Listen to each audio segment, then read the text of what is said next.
عليكم حبيباتي، اهلا وسهلا بكم. نهاركم زين وطيب ان شاء الله. معكم شيف لمياء القسنطينيه.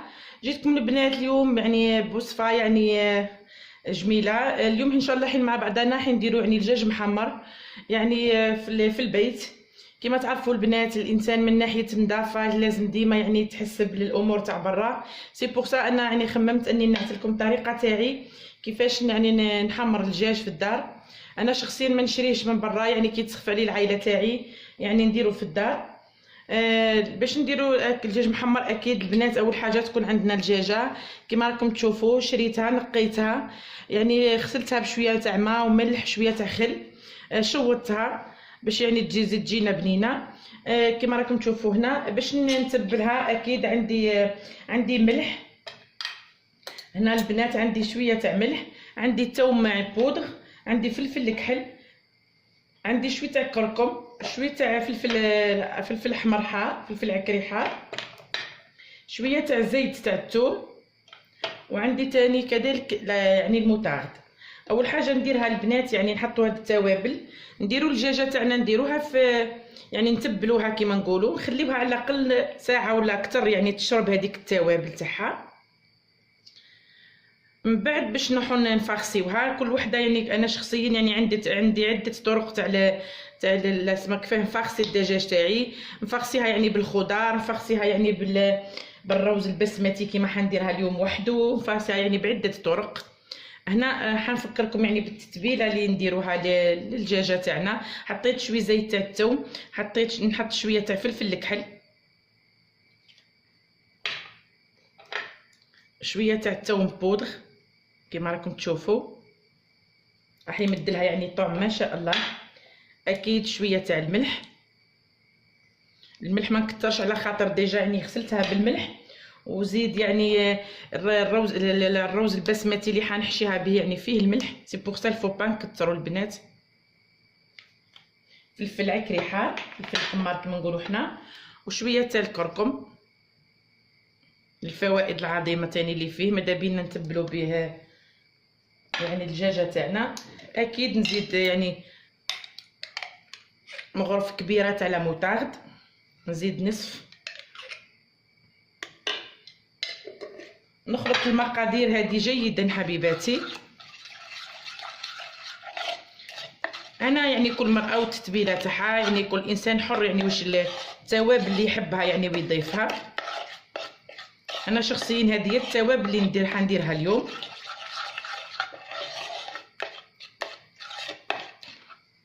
روح الان البنات لازم نستعمل يدي. نجيب الدجاجه تاعي كما راكم تشوفوا. اول حاجه نديرها نهز شويه من التتبيله هذه، نديرها في النص تاع الداخل تاع الدجاج. نزيد البنات الان من برا. نحاول اني الدجاجه كامل نقيسها بهذيك التتبيله من كل النواحي كما نقولوا. ونخليها على الاقل البنات ساعتين 3 سوايع. اذا درتوها في الليل وطيبتوها غدوه يكون افضل وافضل. انا اليوم حنديرها للغداء، راح نخليها تقريبا ساعه ولا ساعه ونصف بهذه الطريقه البنات. نتبلوها مليح هكا باش من بعد تجينا بنينه. ونرجعوا البنات ان شاء الله بعد مده نرجعوا نفاخسيها ان شاء الله معكم، ونكملوا الطريقه مع بعضنا. رجعت لكم هنا حبيباتي. كما راكم تشوفوا غليت شويه تاع رز بسمتي لهنا، درت له شويه تاع هريسه. انا شخصيا نحبوا بالطعم هذا. شويه تاع هريسه، شويه تاع زيت، وجا الان باش نحشيه في الدجاجه تاعي بطريقه عاديه جدا. اليوم انا ما درتش فيها الخضار، لانه عندي بنتي تحب ما تحبش الخضار كما تعرفوا، وتحب تاكل لي الارز اللي يكون في وسطها. اليوم قالت لي ماما ديريها لي بدون خضار، ارز فقط كما راكم تشوفوا حبيباتي. هنا راني نحشي في الدجاجه تاعي بالارز.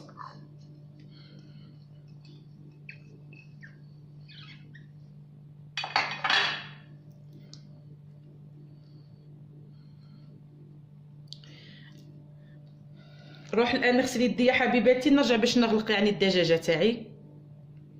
نغلقوا هنا يعني بديكور دون هكا عادي، نغلقوا يعني نحاول نغلق الدجاجه تاعي بهم. اللي تحب تخيطها يعني ما فيش مشكل تخيطها عادي، انا فقط بديكور دون هكا نستعين بديكور دون يعني عادي نقدر نغلقها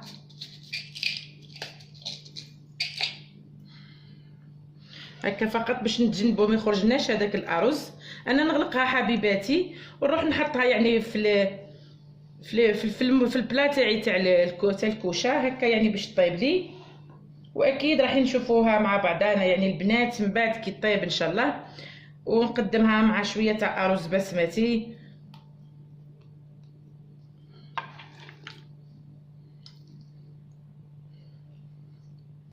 حطيتها يعني في مول كيما راكم تشوفوا حبيباتي مدهون بشويه تاع زيت. هنا اللي تحب ترافقها بشويه تاع خضار ترافقها، شويه تاع بطاطا وفلفل. انا راح ندخلها للفور طيب ونرجعوا ان شاء الله مع بعضنا من بعد نشوفوا الطبق في شكله النهائي. شوفوا هنا حبيباتي بعد ما طابت يعني الدجاجه تاعي اللي درتها اليوم بمناسبه يعني دخول السنه الجديده، يعني سنه يعني بالاحتفال بيناير. نهديها لكم كامل البنات ان شاء الله تكون عجبتكم حبيباتي. صدقوني تجي ما شاء الله البنات تجي ولا اروع. نتمنى تجربوها يعني بالطريقه تاعي بالتوابل اللي استعملتهم انا اليوم. نتلاقاو ان شاء الله. او قبل ما نروح البنات نتمنى لكم سنه يعني جديده، كل عام وانتم بخير ان شاء الله. ربي يحقق لكم كل الاماني تاعكم، اللي في قلبها حاجه ربي يوفقها، اللي متمنيه دار ربي يرزقها بدويره، اللي متمنيه ولد ربي يرزقها بالولد الصالح، اللي مريضه ربي يشافيها ويشافيني معاها ان شاء الله. تقبلوا تحياتي حبيباتي، ما تنساوش الدعم على قناتي.